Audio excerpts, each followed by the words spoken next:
Hello बच्चों, आज हम लोग बॉन्ड लाइन नोटेशन पढ़ेंगे। नॉमेनक्लेचर का लेक्चर 7। नॉमेनक्लेचर लेक्चर 7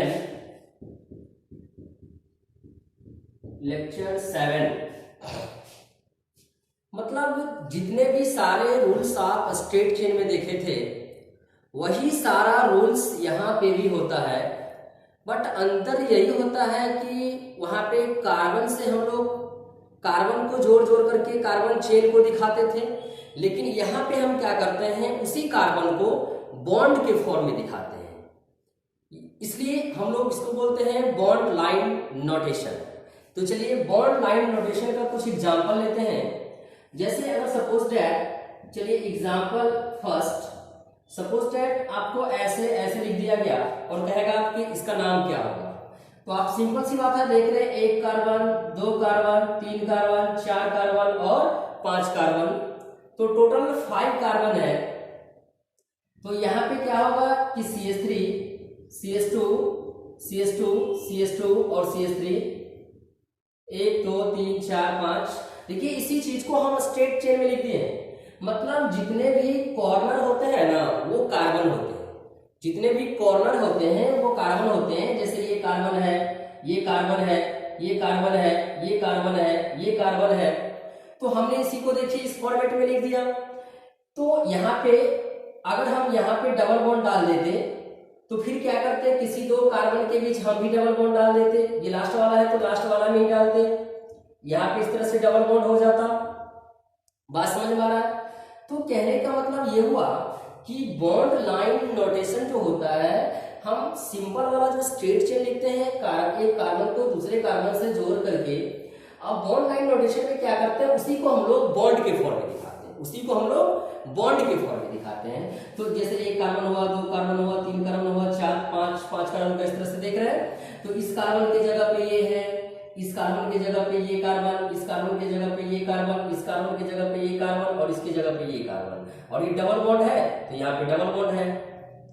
तो कहने का मतलब ये हुआ कि जो हम स्ट्रेट चेन ओपन चेन लिखते थे उसी को बॉन्ड के फॉर्म में दिखा देना बॉन्ड लाइन नोटेशन कहा जाता है। तो इसका नाम सिंपल सी बात है, क्या हो जाएगा, पेंट। और डबल बॉन्ड है तो क्या हो जाएगा, पेंटिंग।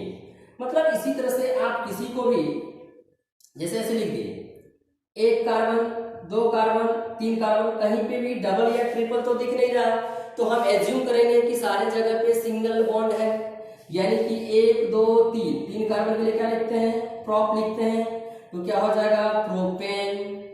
क्या हो जाएगा, प्रोपेन। फिर उसी तरह से इसका तीसरा एग्जाम्पल है, सपोज दैट हम ऐसे ऐसे ऐसे लिख दिए और यहाँ पे ट्रिपल बॉन्ड कर दिए 1 2 3।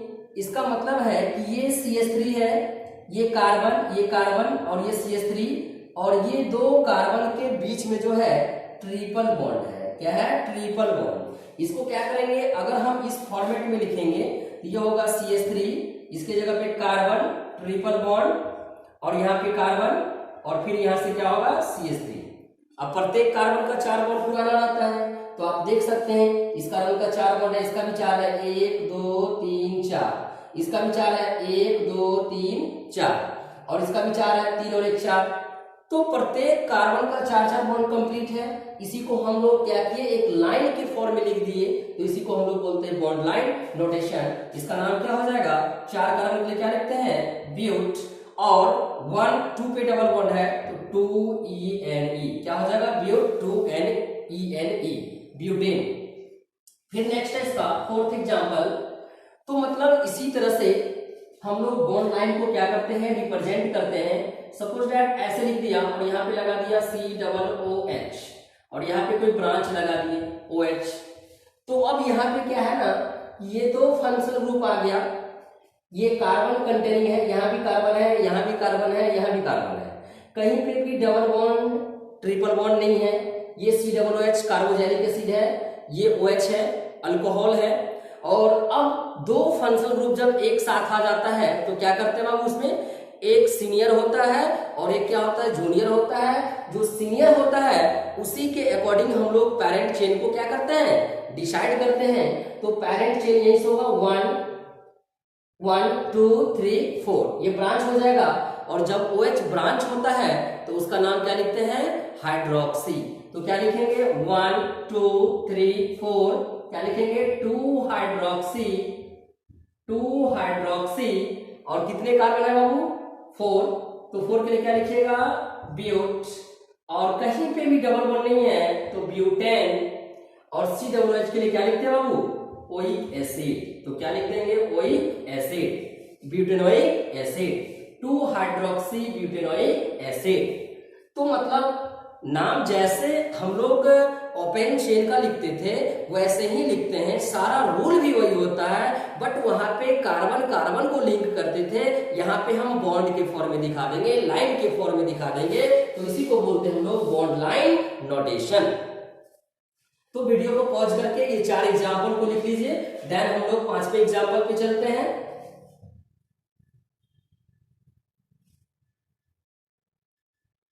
उम्मीद करते हैं कि आप लिख लिए होंगे।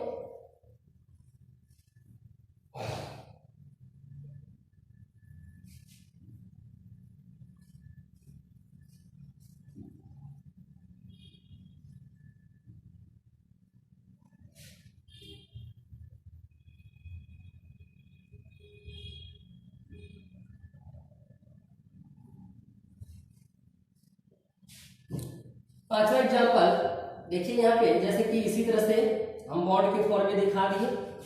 ये चलिए CONH2 है, एमाइड है, यहाँ पे NH2 है। हमने यहाँ पे क्या किया बाबू डबल बॉन्ड भी रख देते हैं। यहाँ पे क्या किए Br को लगा दिए, इस काम को नाम लिखना है। ये एमाइड है, ये एमाइड है, यहाँ पे भी 2 फंक्शनल ग्रुप है, तो ये सीनियर होता है। और सीनियर फंक्शनल ग्रुप जो है वो कार्बन कंटेनिंग है, सीनियर फंक्शनल ग्रुप जो है वो कार्बन कंटेनिंग है। तो ये कार्बन कंटेनिंग क्या हो जाएगा 1 2 3 4 5 6। तो अब क्या है ये NH2, जब NH2 ब्रांच होता है तो इसके लिए हम लोग एमिनो लिखते हैं। और Br है, ये जो सब्स्टिट्यूएंट है प्रीफिक्स है ब्रोमो। एक बार हम उस फॉर्मेट को लिख देते हैं। सबसे पहले हम लोग नाम लिखने में क्या लिखते थे लोकेंट को, फिर क्या लिखते थे प्रीफिक्स को, फिर क्या लिखते थे रूट वर्ड को, फिर क्या लिखते थे प्राइमरी सफिक्स को, फिर क्या लिखते थे सेकेंडरी सफिक्स को, प्राइमरी सफिक्स सेकेंडरी सफिक्स को। तो अब आप देखिए इसका नाम लिखते हैं तो यहाँ पे दो सब्स्टिट्यूएंट हो गया, एक ब्रोमो और एक एमाइन। तो ABCD में पहले कौन आता है बाबू एमाइन, और ए पहले आता है ब्रोमो बाद में आता है। तो लिखेंगे 2 एमिनो 4 ब्रोमो, टोटल 6 कार्बन का है तो 6 के लिखे लिए हेक्स लिखेंगे। और डबल बॉन्ड देखिए बाबू 1 और 2 पे है तो क्या लिखेंगे 2 इन। और CONH2 के लिए यानी CONH2 एमाइड, इसके लिए लिखते हैं जब ये क्या होता है सफिक्स होता है, सीनियर होता है। तो CONH2 जब सीनियर होता है तो इसके लिए हम लोग क्या लिखते हैं एमाइड। तो हेक्स 2 इन एमाइड, है ना, हेक्स 2 इन एमाइड ये हो जाएगा नाम। यहाँ पे एमिनो ब्रोमो प्रीफिक्स है, हेक्स रूट वर्ड है, इन प्राइमरी सफिक्स है और एमाइड सेकेंडरी सफिक्स है। क्लियर हो गया होगा। नेक्स्ट एग्जांपल चलते हैं 6 पे। अगर आपको इस तरह से दे दे सपोज दैट ऐसे,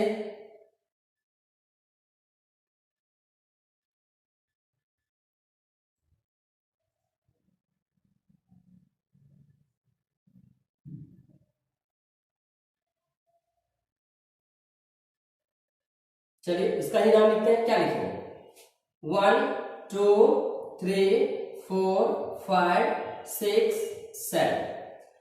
यहाँ पे ब्रांच ब्रांच तो है नहीं तो 7 कार्बन के लिए क्या लेते हो हेक्ट। नेम में स्टार्ट करेंगे या तो इधर से या तो इधर से। तो आप देख सकते हैं कि इधर से भी 1 2 3 4 5 2 5 पे डबल बॉन्ड आ रहा है, इधर से भी 1 2 3 4 5 पे डबल बॉन्ड आ रहा है, इधर से भी 2 5 इधर से भी 2 5। तो आप किसी भी तरफ से क्या कर सकते हैं स्टार्ट कर सकते हैं। तो हेक्ट 2 5 डाई दो डबल बॉन्ड है तो क्या हो जाएगा, डाइईन। इस तरह से लिख सकते हैं, नो प्रॉब्लम। तो इस तरह से हम इसको लिख दिए। फिर उसी तरह से एक और एग्जांपल लेते हैं हम लोग।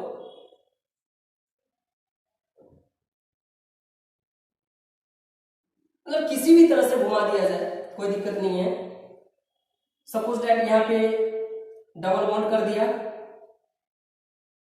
डबल बॉन्ड कर दिया तो क्या हो जाएगा, नहीं ये एग्जांपल नंबर चलिए 7 कर देते हैं। तो क्या हो जाएगा, 1 2 3 4, 1 2 3 4 5। अगर हम यहां से मानते हैं तो 5 हो रहा है और यहां से 1 2 3 4 ही हो रहा है। तो उस कंडीशन में क्या करेंगे हम लोग, यहीं से मानेंगे 1 2 3 4 और ये 1 2 3 4 5। तो यही होगा पेरेंट चेन। ये क्या हो जाएगा, ब्रांच। मतलब ये ब्रांच लगा हुआ है, इट मींस दैट क्या लगा हुआ है, एक कार्बन लगा हुआ है, एक कार्बन का लगा हुआ है। तो क्या लिखिएगा इसके लिए। और डबल बॉन्ड है तो नेमिंग डबल बॉन्ड जिधर से नजदीक पड़ेगा उधर से ही करेंगे। 1 2 3 4 5।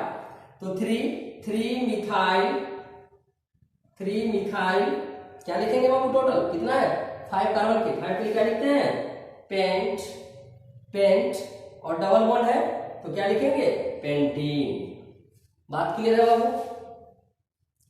उसी तरह से अगर एग्जांपल 8 हम लोग ऐसे यहां पे हाइड्रोजन को लगा सपोज दैट, और यहां पे OH को लगा दें,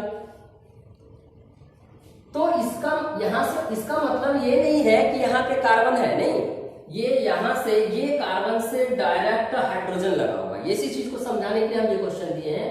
ऐसा नहीं समझना कि यहाँ पे कार्बन है और फिर उससे हाइड्रोजन लगा हुआ है, नहीं, ये कार्बन से डायरेक्ट हाइड्रोजन लगा हुआ है। तो यहाँ पे हो जाएगा 1 2 3, है ना। तो क्या हो जाएगा, प्रोपेन, और OH के लिए क्या लिखते हैं, ONL, तो प्रोपेनल। ये हाइड्रोजन यहाँ से डायरेक्ट लगा हुआ है। बात समझ में आ रहा होगा। तो कहने का मतलब इस तरह का और भी एग्जांपल्स देंगे। पहले क्या कीजिए, आप वीडियो को पॉज करके और इसको अच्छे से राइट डाउन कर लीजिए।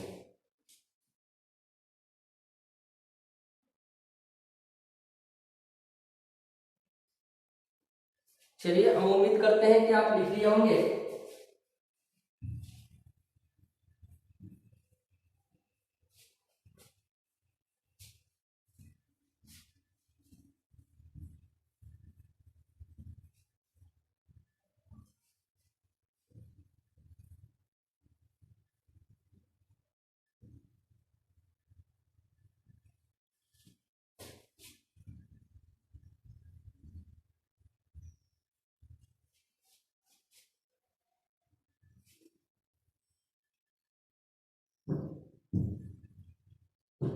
क्वेश्चन नंबर 9,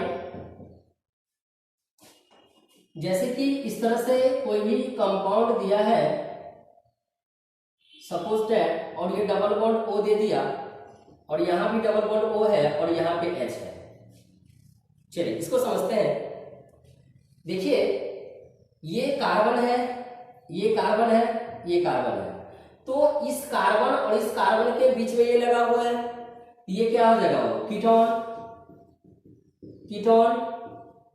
और देखिए ये कार्बन है और इधर क्या लगा हुआ है, हाइड्रोजन लगा हुआ है डायरेक्ट। मतलब इस कार्बन से COOH लगा हुआ है, तो ये पूरे ग्रुप जो होगा वो क्या हो जाएगा, अल्डिहाइड। यही चीज को समझना होता है। तो ये अल्डिहाइड हो गया। तो कीटोन अल्डिहाइड में सीनियर अल्डिहाइड है, तो हम लोग यहीं से वर्ड स्टार्ट करेंगे। ये 1 2 और ये 3। तो ये तो सीनियर है, तो जब अल्डिहाइड सीनियर होता है तो उसके लिए AL लिखते हैं, और जब कीटोन जूनियर होता है तो उसके लिए कीटो या ऑक्सो लिखते हैं। तो यहाँ पे 1 2 क्या लिखेंगे, 2 ऑक्सो, और 1 2 3 के लिए क्या लिखते हैं, प्रोप। और डबल बॉन्ड के लिए क्या लिखते हैं, प्रोप। और कहीं पे भी सिंगल बॉन्ड, डबल बॉन्ड तो है नहीं, तो प्रोपेन, और इसके लिए क्या लिखेंगे, ANL, तो हो जाएगा प्रोपेनॉल, 2 ऑक्सो प्रोपेनल। क्लियर देख रहे हैं। 10 एग्जांपल 10 पे आते हैं। अगर इस तरह से दे दे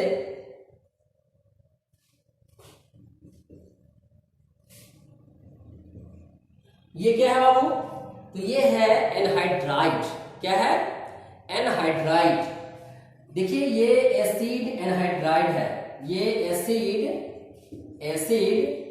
एनहाइड्राइड है, बिकॉज ये कार्बन है, ये कार्बन है।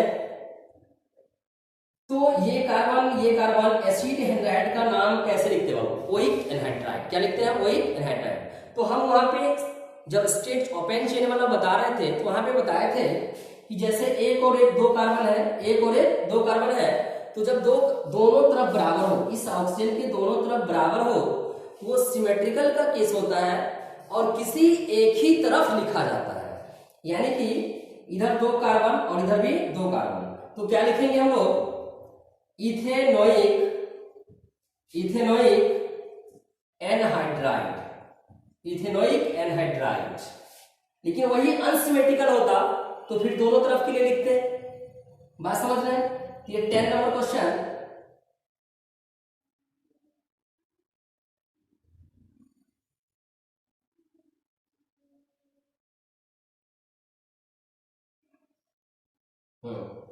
चलिए आगे बढ़ते हैं।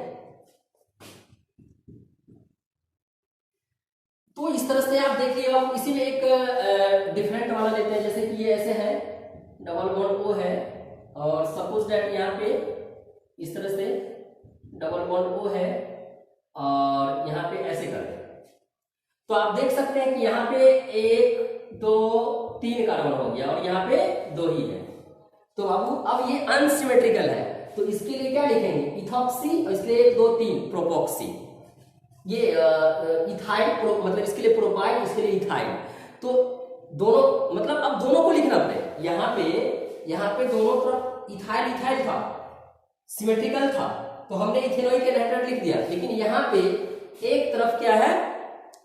इथेनोइक है, एक तरफ प्रोपेनोइक है, तो दोनों तरफ को लिखना पड़ेगा। यानी कि लिखेंगे हम लोग, और एबीसीडी में ई पहले आता है, तो ethanoic propanoic anhydride, ethanoic propanoic anhydride, ethanoic propanoic anhydride. तो ये चीज है, ये सेकंड है, ये सेकंड है। एग्जाम्पल इसका नेक्स्ट लेते हैं। सपोज दैट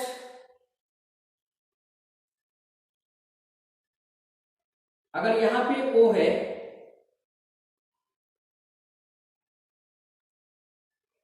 डबल बॉन्ड है, और यहाँ पे H है, तो क्या नाम होगा? देखिए ये ईथर है, ईथर के लिए क्या लिखते हैं हम लोग? अल्कोक्सी। और ये हो गया अल्डिहाइड, ये क्या हो गया? अल्डिहाइड। तो इसके लिए यहाँ पे कुछ नहीं है, तो एक कार्बन है, तो एक कार्बन के लिए मिथ लिखते हैं, तो इसके लिए क्या लिखेंगे? मिथॉक्सी। तो लिखेंगे मिथॉक्सी, और दो कार्बन, यहाँ पे एक कार्बन, ये हो गया, एक कार्बन का ही है, तो क्या लिखेंगे? मिथॉक्सी, और एक कार्बन के लिए मेथ होता है, और एन हो जाएगा मीथेन, और इसके लिए क्या हो जाएगा? एन, तो क्या हो जाएगा? Methanal, methoxy methanal, methoxy methanal. तो इस तरह से हम लोग क्या करते हैं बाबू? नेमिंग करते हैं। ये 12 नंबर। तो अब आप वीडियो को पॉज कीजिए और इसको अच्छे से लिख लीजिए, फिर हम लोग नेक्स्ट एग्जाम्पल पे चलेंगे।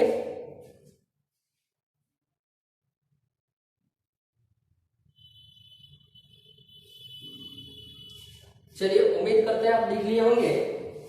तो अब चलेंगे 13 नंबर एग्जाम्पल।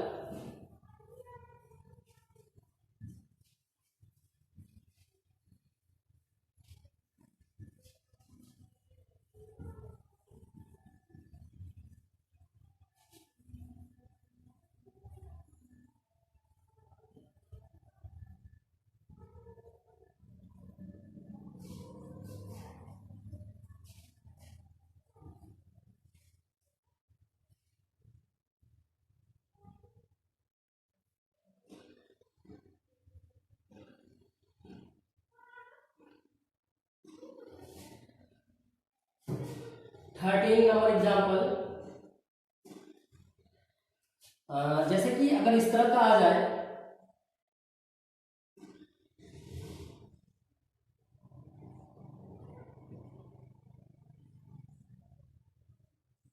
क्या लिखेंगे हम? तो लॉन्गेस्ट चेन को सबसे पहले सिलेक्ट करेंगे। आप देखिए यहाँ पे 1 2 3 4 5 6 7 8। तो ये ब्रांच हो जाएगा 2 कार्बन का, ये 2 कार्बन का ब्रांच, यहाँ पे भी 2 कार्बन का ब्रांच। नेमिंग किधर से करें भाई? तो इधर से भी 1 2 3 4 5, इधर से भी 1 2 3 4 5, इधर से भी 4 5, इधर से भी 4 5। तो किसी भी तरफ से कर सकते हैं।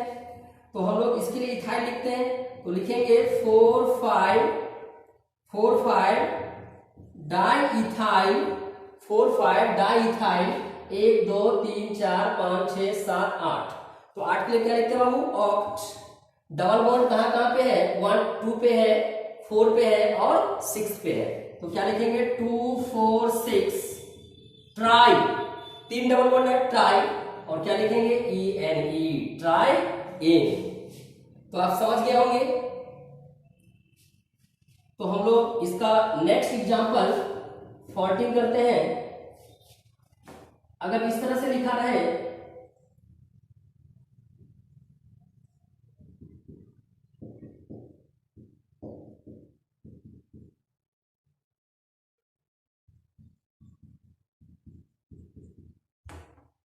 देखिए, और यहाँ पे भी OH। इस केस में क्या होता है, बहुत सारे बच्चे क्या करते हैं ना, समझ लेते हैं कि यहाँ पे एक OH, दूसरा OH, तीसरा OH, चौथा OH, 4 OH है। 4 OH नहीं है एक्चुअली में, ये C डबल बॉन्ड OH। हम बताए थे कि OH लगा हुआ है, इसका मतलब ये डायरेक्ट यहाँ से लगा हुआ है। तो C डबल बॉन्ड OH क्या हो गया? एसिड हो गया। और इधर भी C डबल बॉन्ड OH क्या हो गया? एसिड हो गया। तो मतलब ये भी एसिड है और ये भी एसिड है, और ये हो गया आपका हाइड्रोक्सी, ये हो गया हाइड्रोक्सी। तो इसका जब नाम लिखेंगे तो आप देखिए, इसको आप क्या कर सकते हैं ना, इस फॉर्मेट में भी लिख सकते हैं। अगर वैसे नहीं समझ में आए ना, तो इस फॉर्मेट पे लिख लीजिए। ऐसे लिखिए, डबल बॉन्ड को इधर OH लिख दीजिए इस कार्बन के लिए, फिर इसके लिए क्या कीजिए, यहाँ पे COH लिख दीजिए, फिर बढ़ाइए COH लिख दीजिए, फिर यहाँ पे C डबल बॉन्ड O और OH लिख दीजिए। आप देखिए 4 यहाँ पे हाइड्रोजन लगा दीजिए, 4 बॉन्ड पूरा देंगे, बस हो गया। एक ये कार्बोक्सिलिक एसिड है, ये कार्बोक्सिलिक एसिड है, ये हाइड्रोक्सी है, तो ये तो सीनियर होगा। तो सीनियर होगा तो दोनों ही तरफ से सिमेट्रिकल है, दोनों तरफ से इंड पे है, और दोनों तरफ से 1 2 3 2 3 पे, इधर से भी 2 3 पे, दोनों तरफ से 2 3 पे आ रहा है। तो आप किसी भी तरफ से लिख सकते हैं। तो आप क्या कीजिएगा बाबू, तो यहाँ पे 1 2 3 4, तो क्या लिखिएगा? OH के लिए हाइड्रोक्सी लिखते हैं, तो 2 3 पे हाइड्रोक्सी है, यानी कि 2 3 di hydroxy, 2 3 di hydroxy, 2 3 di hydroxy.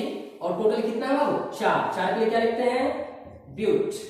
तो ब्यूटेन, और 1 पे और 4 पे क्या है? Dioic acid. तो क्या लिखेंगे?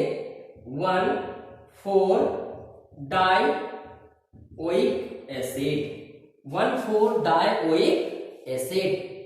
देख रहे हैं? 2 3, देख रहे हैं यहाँ पे क्या करेंगे? 1 2 3 4। तो 2 और 3 पे हाइड्रोक्सी है, चूंकि OH हाइड्रोक्सी इसलिए लिखेंगे कि अभी ब्रांच के तौर में है, प्रीफिक्स के फॉर्म में है। तो 2 3 डाई हाइड्रोक्सी, 4 कार्बन के लिए क्या लिखते हैं बाबू? Butane, 1 4 dioic acid. तो मतलब इस तरह से हम लोग क्या करते हैं, बॉन्ड लाइन सारा चीज आप देख रहे हैं कि जैसे वो पेन चेन का नाम लिखते थे वैसे ही लिखते हैं, बट अंतर यही होता है कि इसको बॉन्ड के फॉर्म में दिखा देते हैं। तो ज्यादा से ज्यादा क्वेश्चन को जब आप प्रैक्टिस करेंगे तो खुद ब खुद क्या होगा, आप इसको सीख जाएंगे। तो अब क्या है, यहाँ पे एक last question bond line notation का देख लेते हैं हम लोग। जैसे अब यहाँ पे क्या किया जाए, तो ऑलमोस्ट जितने भी तरह का बताना था वो हमने ये कर दिया। जैसे अब सपोज दैट यहाँ पे क्या किया, OH लगा दिया, या यहाँ पे CHO ही लगा दिया, और आप देख रहे हैं तो यहाँ पे क्या हो जाएगा बाबू, यहाँ पे सपोज दैट अगर डबल बॉन्ड दे दिया इस तरह से, तो अब देख रहे हैं कि ये सीनियर है, ये फंक्शनल ग्रुप है, तो यहीं से ये कार्बन कंटेनिंग है, ये 1 ये 2 ये 3 ये 4, इधर 5 इधर नहीं जाके इधर जाएगा, बिकॉज इधर डबल बॉन्ड है। तो ये ब्रांच हो गया और ये ब्रांच हो गया, तो इस केस में का नाम क्या लिखेंगे बाबू? 4 पे मिथाइल है और 2 पे इथाइल है, तो एबीसीडी में इथाइल पहले आता है, तो 2 इथाइल 4 मिथाइल 4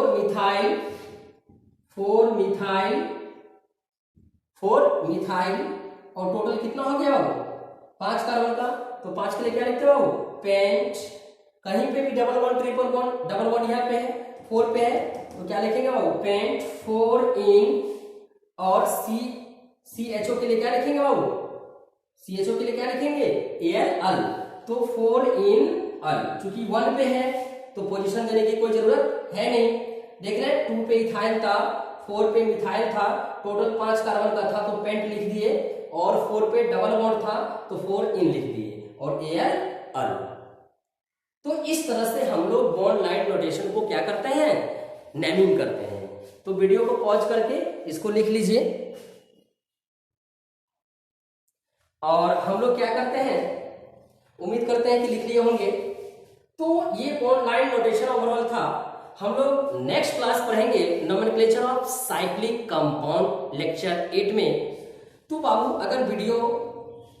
अगर ये लगे रियली में आप कुछ सीख रहे हैं, अगर वीडियो पसंद आए तो इसको शेयर भी करें, सब्सक्राइब भी करें। चलिए थैंक्स, मिलते हैं नेक्स्ट लेक्चर 8 में।